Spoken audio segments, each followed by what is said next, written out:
교회는 전통적으로 5월 두 번째 주일을 어버이 주일로 지키고 있습니다. 그러나 올해는 지난 월요일이 이미 어버이날이 되기 때문에 지난 주일에 어버이 부모님 앞에 우리가 어떠한 마음가짐을 가지고 살아야 될 것인가, 그래서 부모님을 주 안에서 순종하라, 그렇지 않을지라도 부모를 공경하라 하는 말씀을 지난주에 이미 살펴본 바가 있습니다.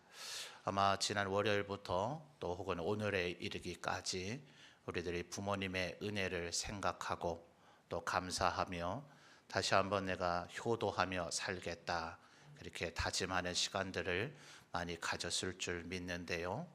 어버이에게 효도해야 하겠다 하는 것은 그저 하루나 한 주간 그렇게 다짐하고 결심하고 끝내야 될 일이 아닌 거죠.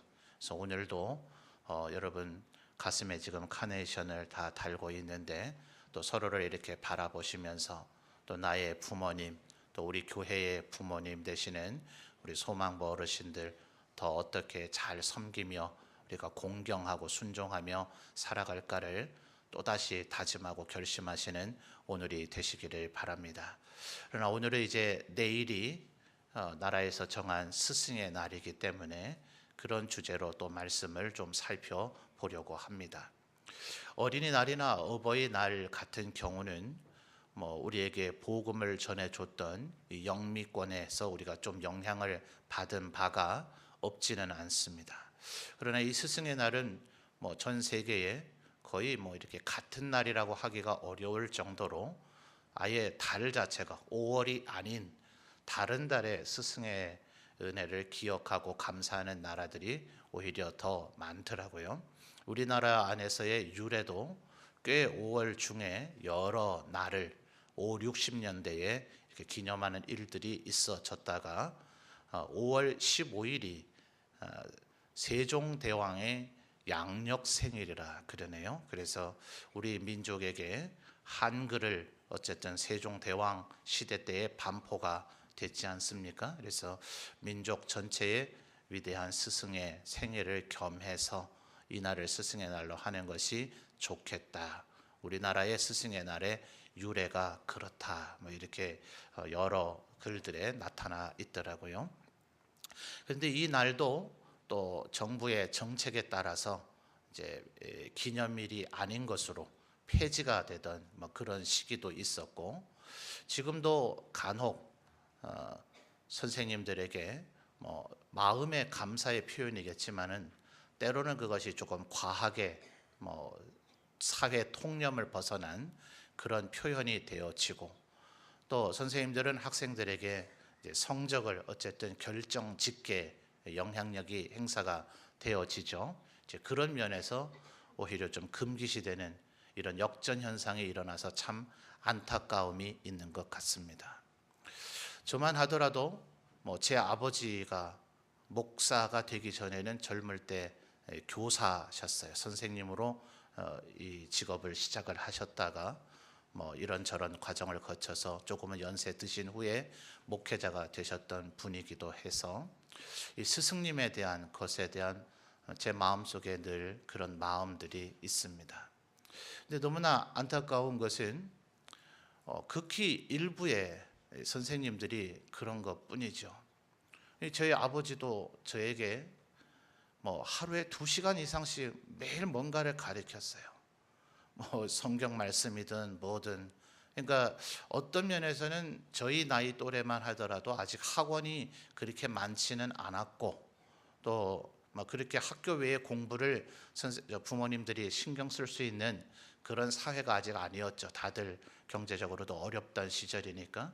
말하자면 저한테는 집에 사설 과외 선생이 있었던 셈이겠죠. 신앙과 각종 공부에 대한. 근데 그게 결코 좋았을까요? 저는 그게 너무 싫었어요. 너무 싫어서 오히려 반대적으로 저희 아들 3명에게는 절대로 그런 거 안 해야지.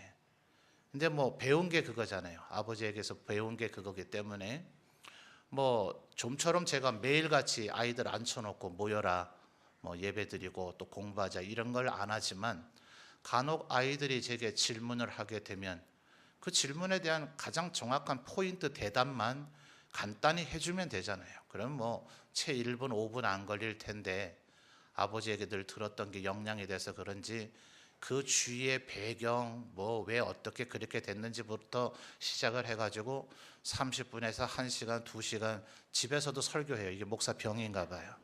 입만 열면 하여튼 막 말이 길어지니까 그래서 그런지 아이들이 언제부턴가 잘 안 물어요. 근데 어느 날인가부터는 제가 너무나 서운한 게 제가 큰 놈 같은 경우 말이에요. 거의 20년 가까이 제가 늘 강조했던 건데 어느 날 한다는 소리가 학교인지 어딘지 어느 선생님께서 이런 얘기를 하셨다고, 가게가 그 말에 감동을 받았다고, 앞으로 그것을 내 마음속에 꼭 품고 살겠다고. 여기까지 나온 말이 뭔지, 야 이놈아, 그거 내가 맨날 했던 말이잖아. 집에서 아버지가 아무리 부모님이 특별한 무슨 마음을 가지고 애한테 그거를 평생의 지표로 삼아 주려고 주입을 하더라도 어느 때부턴가는 우리의 자녀들이 누구에게 더 영향을 받아요? 학교 선생님이든 학원 선생님이든 교회 주일학교 선생님이든 선생님에게 영향을 받는단 말입니다.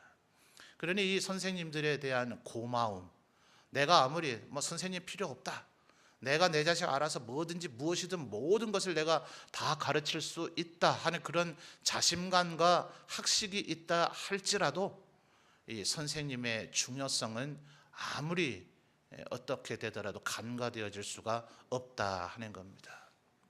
때로 간혹 뭐 선생님들의 과한 체벌이 우리 아이들에게 어떠한 영향을 미친다 하는, 그건 정말 극히 일부잖아요.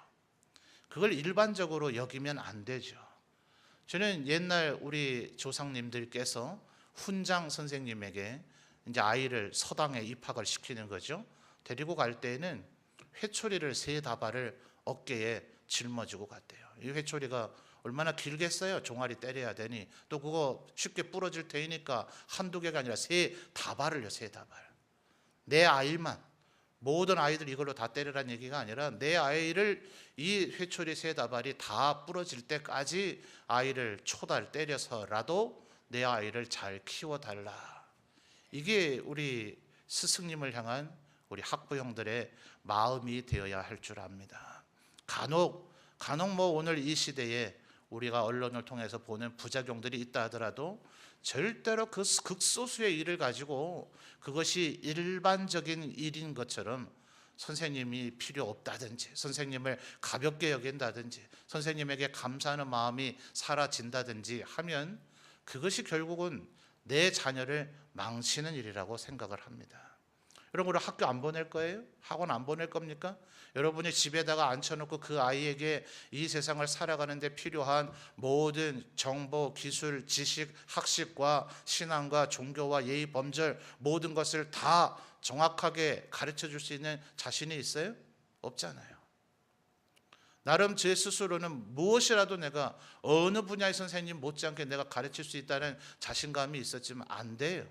되지도 않을 뿐더러 그 분야의 각각의 전문가들이 지금 우리 아이들을 가르쳐주고 있기 때문에 그분들에게 꼭 뭘 물질로 감사를 표한다 안 한다 이거를 떠나서 최소한 우리의 마음에 감사한 마음이 늘 있어야 되겠다, 이 생각을 우리 성도님들이 꼭 기억하셨으면 좋겠습니다. 그래서 할 수 있다면 요즘은 아마 뭐 선생님들과의 연락처도 다 아는 것 같던데요. 학교를 찾아가는 것이 선생님도 혹시나 부담스러워하거나 주위의 시선도 신경이 쓰인다면 뭐 전화로라도 문자로라도 얼마든지 감사의 인사를 드릴 수 있잖아요.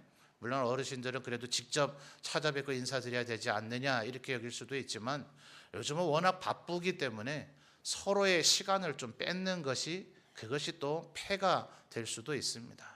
그저 간단한 그런 한 문장 그런 정도가 아니라 진실한 내 아이들을 잘 지도해 주기를 바랍니다 하는 그런 감사의 마음을 문자로라도 표할 때 그것을 받아보시는 모든 뭐 학교든 학원이든 우리 교회이든 선생님들께서 그것에 참 감동이 되실 것 같아요.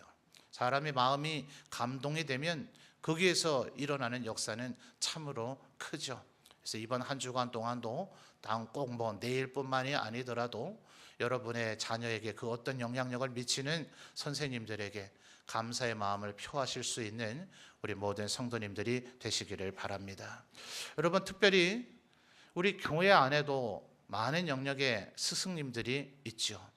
그래서 성경 말씀의 여러 곳을 보면 특별히 바울 사도 같은 경우는 이방인들에게 바울 사도가 복음을 전해 주었을 때 전파한 거죠. 예수님이 하셨던 사역을 바울 사도가 그대로 했잖아요.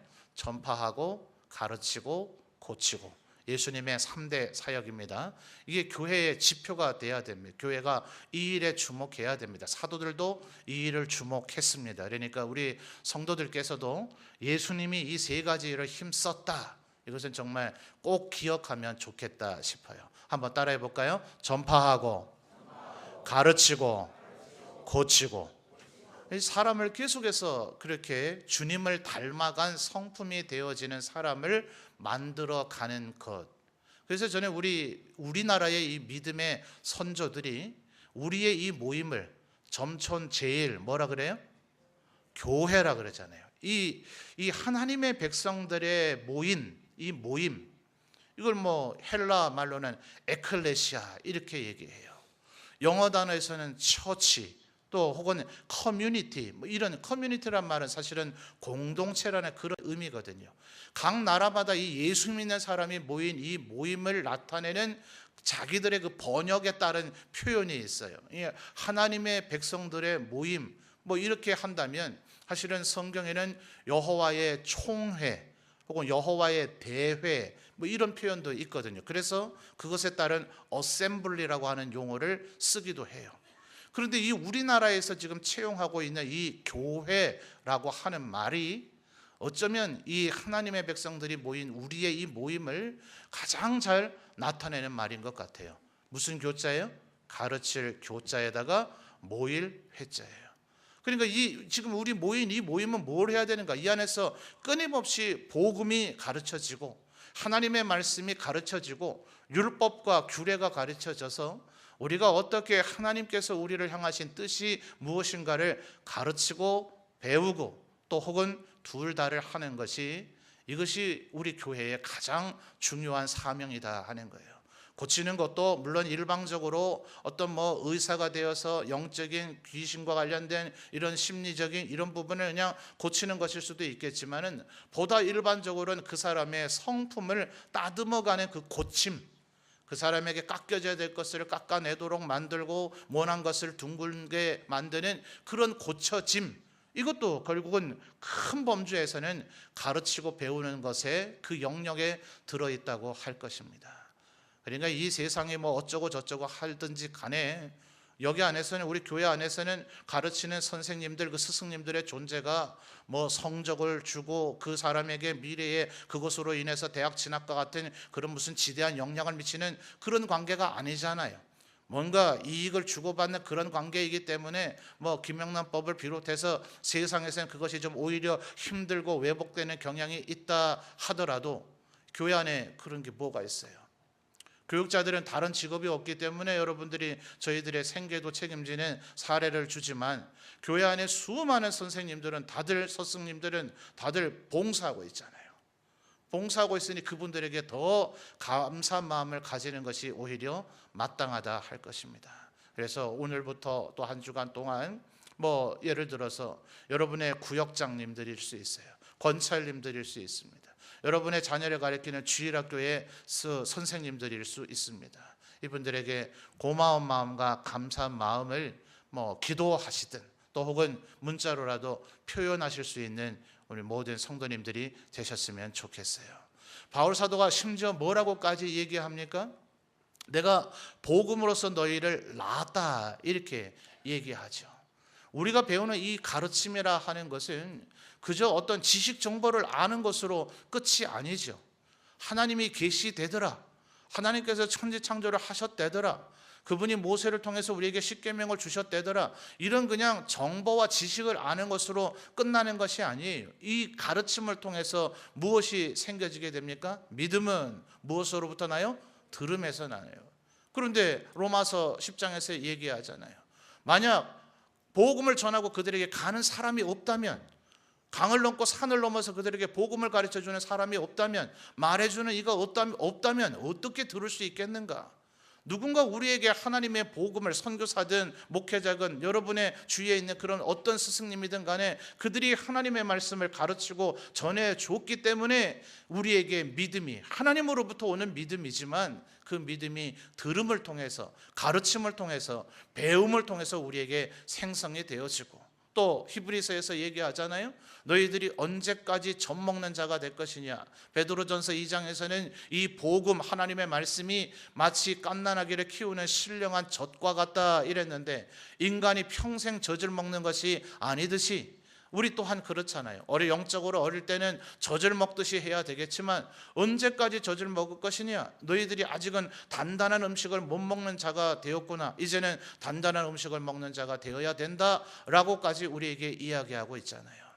그러니 이것은 처음 우리가 복음을 알고 듣고 그럴 때로만 끝나는 것이 아니라 우리의 평생, 그래서 여러분, 흔히 우리가 주일학교라고 하는 것을 유치부나 초등부 아니면 선심을 좀 쓰면 중고등부나 청년부까지만 생각하는 경향이 있기는 있으나, 우리가 11시에 예배 드리기 전에 우리 안희호 장로님을 통해서 10시 한 반부터입니까? 이렇게 한 20-30분 정도 공부하는 게 뭡니까? 그게 작년부, 작년 주일학교의 공부인 거예요. 지난 한 2년간 우리 수요일날 주일학교 체제로 운영을 하다가 올해는 잠시 방학을 하고 있지만 우리 소망부 어르신들을 소망부로 다시 조직을 했던 이유가 뭐예요? 1, 2 남전도회가 따로 있었고 한나 마르다 전도회가 따로 있었는데 그것을 70세 이상의 어르신들을 소망부로 이렇게 다시 조직을 한 이유가 뭐예요? 유치부부터 청년부까지만 그것이 주일학교가 아니라 요람에서부터 무덤까지라고 하는 복지와 관련된 표도 있습니다만, 우리가 태어날 때부터 육신의 태어남이든 영적인 태어남이든 하나님 앞에 갈 때까지, 왜? 복음주의 개혁주의 신학자들이 뭐라 그랬어요? 우리가 소명, 중생, 회심, 신앙, 칭의, 수양이라고 하는 과정이 있어도 이 세상 살아가는 데는 성화를 하려고 우리들이 무던히 애를 쓰지만 우리의 육체의 생명이 다할 때까지 영광스럽게 되어지는 영화에 이르러요? 못 이뤄요? 못 이룬단 말이에요. 성화하고자 무전히 애를 쓰지만 여전히 범죄하고 쓰러지고 죄질 수밖에 없는 것이기 때문에 하나님께서 하나님의 강권적인 역사나 혹은 우리 주변에 있는 스승님, 선생님들을 통하여서 우리를 끊임없이 견인해 가셔서 예수 그리스도께서 재림하시든지 아니면 우리가 이 세상의 삶을 마감하고 하나님 곁에 갔을 때야 비로소 영광스럽게 영화가 되어질 것이니, 우리의 이 가르치고 배우는 것은 우리의 나이의 연세와 신앙의 연조에 따라 좌우될 것이 아니라 평생 죽을 때까지, 그 마지막 순간까지 가르치든지 배우든지 둘 다를 하든지 이 일을 끊임없이 하는 것이 우리 기독교 신앙의 핵심이다 하는 것입니다. 여러분 한번 또 따라해 봅시다. 가르치든지 배우든지 둘 다 하든지 꼭 여러분 이렇게 하셔야 됩니다. 왜 그러냐 하면요, 주일학교 교사 해보신 분들은 아실 거예요. 구역장으로 구역 예배를 인도해 보신 분들은 아실 겁니다. 누군가에게 뭔가를 가르쳐 본 분은 알 거예요. 남에게 가르칠 수 있기 전까지는 배운 것이 아니다 하는 말이 있어요. 우리는 뭔가를 배웠다고 생각하겠죠. 뭔가를 안다고 생각하겠죠. 이것은 전도의 부분에서도 우리가 도전을 받아야 될 부분입니다. 여러분 하나님을 믿으십니까? 예수님이 여러분의 구주이심을 믿으십니까? 예수 그리스도를 믿으면 영생과 구원을 얻게 되고, 오직 예수 그리스도를 믿지 아니하면 영벌과 지옥의 형벌을 피할 길이 없다는 것을 믿으십니까? 그렇다면 이걸 누군가에게 이야기할 수 있어야 돼요. 이건 단순한 성격의 문제가 아니에요. 그 사람이 물론 안 들어주려고 하긴 하겠지만 그러면 들어줄 만한 만만한 사람 앞에서라도 얘기해 보라고요. 스스로 복음을 지금 전하는 전도의 상황이 아니라 하더라도 한번 말해 보세요. 내가 말을 못하고 있다면 나는 아직 아는 게 아니에요. 아는 게 아니면 온전히 믿는 게 아니에요. 온전히 믿는 게 아니기 때문에 어쩌면 죄의 유혹에 쉽게 넘어지는지도 몰라요. 그리고 신앙생활을 게을리하고 하나님 앞에 영광 못 돌리고 늘 기도의 자리에 올 때마다 회개할 것밖에 없는지도 몰라요. 어쩌면 우리가 제대로 된 믿음의 기초 위에 서 있지 못하기 때문에, 믿음이 들음에서 나는 것이 분명하다면 그 믿음이 자라나고 강화되는 것은 배우고 가르치는 이런 과정을 통해서 강화되어지게 되어질 줄 믿습니다. 그러니 여러분 스승이 되십시오. 스승이 되는 것은 나 자신의 성장을 위해서도 얼마나 좋은 것인지 몰라요. 그래서 여러분 오늘 설교의 제목이 뭐예요? 자, 주보를 보시든지 앞에 뭐 스크린을 보시든지 제목이 뭡니까? 교학상장. 조금 어려운 말일 수도 있겠다 싶어서 일부러 한자를 같이 병기를 해놨어요. 교자가 뭐예요? 가르치는 거예요. 그 다음에 학자는요, 배우는 거예요. 그 다음 상자는요, 서로고요. 장자는 길다라는 의미도 있지만 성장한다, 자라난다는 그런 의미도 가지고 있어요. 무슨 말이에요? 가르치고 배우면 서로가 누구와요? 가르치는 자와 배우는 자 모두 다가 함께 성장을 하게 된다는 거예요. 여러분, 또 다른 우리 동양의 이 고전의 말에 보면 세 사람의 길을 가게 되면 그 중에 반드시 스승이 있다는 거예요. 또 다른 이제 명심보감 같은 데 실려 있는 선악계오사라는 말과 같은 맥락의 말입니다. 세 사람이 가를 가다 보면 나를 빼면 두 명이죠. 그 두 사람 모두 다가 선한 사람일 수도 있고 두 사람 모두 다가 악한 사람일 수 있는데, 사람이란 100% 선한 사람 없죠. 100% 악한 사람도 없습니다. 그 사람에게 배울 만한 선한 부분이 있는가 하면 악한 부분이 있죠. 그래서 선한 사람에게서는 나도 저렇게 선하게 해야 되겠다 하는 것을 배우게 될 터이고, 악한 사람을 통해서는 아이고 나는 저렇게 악한 일은, 저렇게 남에게 지탄받는 일은 안 해야 되겠다, 어쨌든 배움이 일어나게 된 것이죠. 그렇게 해서 세 사람이 길을 간다면 그 중에 한 명 이상 반드시 나의 스승이 있다. 그래서 여러분, 제가 지금 여러분에게 말씀드리고자 하는 이 스승의 날 혹은 스승의 주일과 관련해서 교회 안에 있는 우리 모든 스승님 선생님들에게 감사하자 하는 말은 딱히 뭐 교육자들이나 우리 장로님들을 포함한 구역장님들이나 권사님들이나 주일학교 선생님들에게만 감사의 마음을 갖자고 하는 얘기는 아닙니다. 그건 기본으로 해야 될 일이고, 그 차원을 넘어서서 우리들 모두 다가 서로에게 스승과 제자의 관계가 되었으면 좋겠다 하는 것입니다. 여러분, 정말 제대로 된 선생님은 어떤 분이에요? 제대로 뭔가 아는 사람은 어떤 사람입니까? 정말 훌륭한 선생님은요, 많이 알면 알수록 뭐까지 알게 될까요? 내가 뭘 모르는지를 알게 됩니다. 그러니까 제대로 아는 사람은 겸손해요. 더 배우려고 합니다. 어설프게 책 한 권 본 사람이 너무나 굳은 확신에 빠져서 교만과 무지에 빠져 있어요. 빈 깡통, 빈 수레가 요란하다고 아는 게 정말 개뿔밖에 안 되는데도 불구하고 교만에 가득 차가지고 자기가 무엇이든지 다 안다고 생각하는 사람은 늘 확신에 가득 찬 말을 해요. 그냥 절대적으로 이건 이렇다. 뭘 그래요? 전혀 모르고 엉터리로 알고 있는데, 내가 아무리 안다 할지라도 그 지식이 정말 강합니까? 여러분, 갈릴레오라고 하는 사람이 지구는 둥글다, 그리고 지구가 태양 주위를 돌고 있다, 이렇게 이야기를 했지만 그때 당시 교회의 주요한 모든 지도자들이 시편의 표현인 시를 제대로 이해를 못한 거예요. 시적으로 표현하기를 태양이 우리를 이렇게 돌고 있다라고 얘기를 하니까 봐라, 성경 말씀에 천동설이라고 되어 있지 않느냐, 이래서 갈릴레이를 죽이는 일을 서슴지 않고 했어요.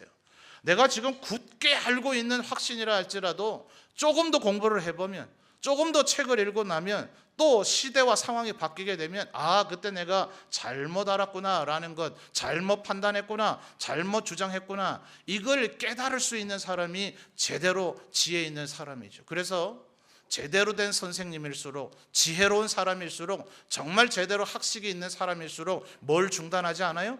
박사학위가 10개 아니라 대학 총장 아니라 무엇이라 하더라도 제대로 된 선생님들은 끊임없이 뭐 하고자 할까요? 배우고자 하는 노력을 중단하지 않도록 되어져 있어요.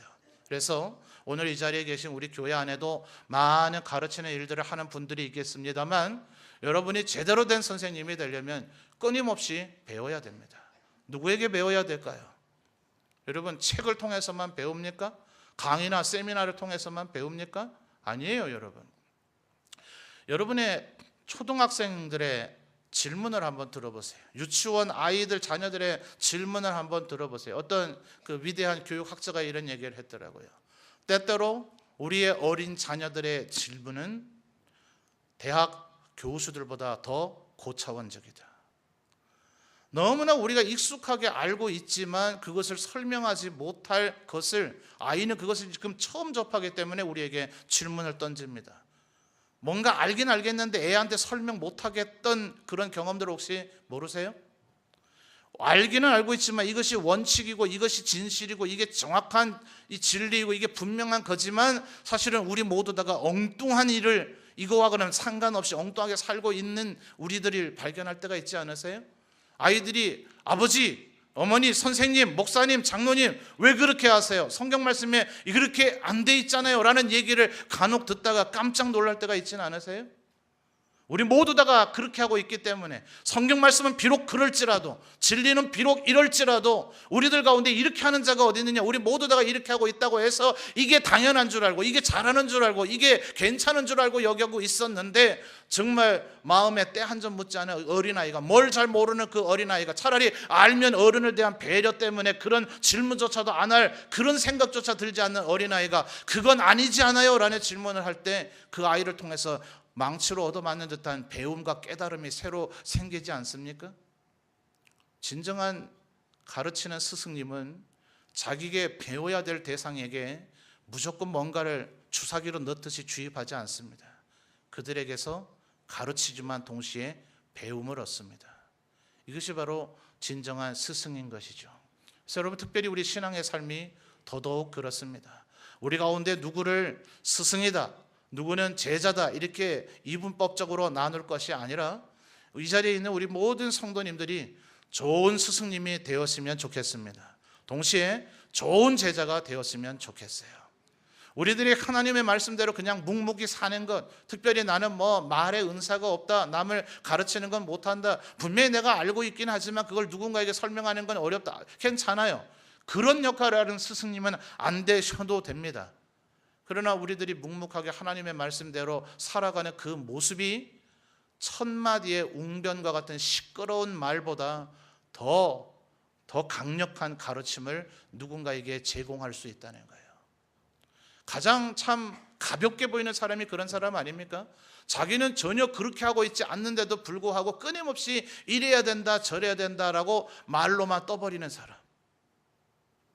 아니, 말은 얼마나 잘해요. 말은 수천 가지 만 가지 말을 하는데 이래야 된다라고 아주 목에 힘줘가며 핏대를 사가며 얘기하지만 실상은 그 사람이 그렇게 하지 않을 때 얼마나 그 사람이 가볍게 보입니까? 그러나 반대로 한마디 말은 하지 않지만 어떻게 살아야 되는지를 삶으로 보여줄 때 그 앞에 우리는 겸허해질 수밖에 없지 않아요?